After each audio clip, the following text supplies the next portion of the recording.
Je vous présente l'école que l'on a mis en vente sur le site Agorastore. Il y a 2 ans, cette école primaire accueillait encore des enfants. Mais la commune a dû se résoudre à fermer l'établissement faute d'élèves. 838 mètres carrés vides depuis, dont la municipalité assure l'entretien.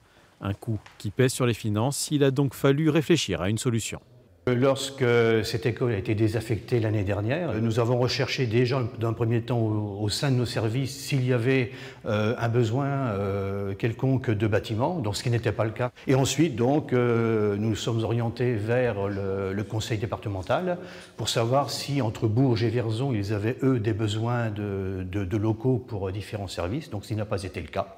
Et donc en dernier recours, donc, nous nous sommes tournés vers une vente aux particuliers. La mairie a alors fait appel à une plateforme internet pour effectuer la vente.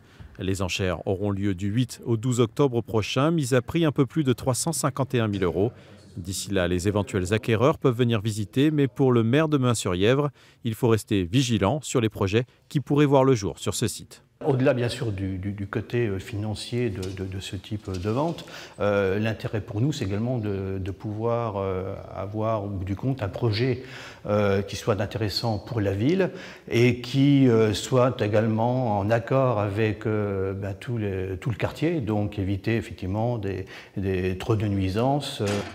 Ici à Sancerre, autre ville du Cher, ce sont 4 lots qui ont été mis en vente par la municipalité. 4 lots qui ont trouvé acquéreur pour un petit peu moins de 460 000 €, ce qui représente tout de même près de 25 % du budget annuel. Cet argent a déjà été réinvesti pour des travaux de voirie et de réfection de chaussées. Depuis la baisse des dotations de l'État envers les collectivités ces dernières années, de plus en plus de villes ont du mal à boucler leur budget. La vente de biens immobiliers communaux semble être une des solutions pour limiter cet impact.